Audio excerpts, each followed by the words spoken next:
Hola, yo soy Fabio Castrillo y soy parte del equipo de trabajo del Dr. Tomás Castellanos.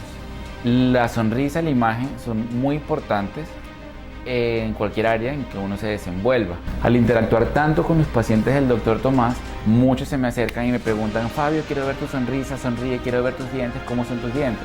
Y pues a mí me da mucha pena porque yo sé qué es lo que tengo, cómo son mis dientes, cómo están. Sufría de bruxismo, apretaba los dientes durante la noche y acabé con mis dientes. No solo los de adelante, sino también los de la parte de atrás. Apretaba mucho, me dolía mucho esta zona porque el bruxismo hacía que apretara demasiado. Comenzamos un tratamiento de ortodoncia, una ortodoncia muy rápida de pocos meses, y ahora la mordida está mucho más estable. El tema de bruxismo se ha podido manejar mucho mejor.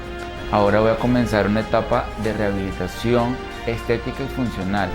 Estoy muy feliz de iniciar esta etapa del proceso porque voy a recuperar los dientes, voy a recuperar pues ese tejido dentario que perdí, y el método de trabajo que se maneja me encanta y me da mucha seguridad porque no se va a desgastar mi diente, simplemente se va a adicionar y agregar a lo que yo perdí producto del bruxismo.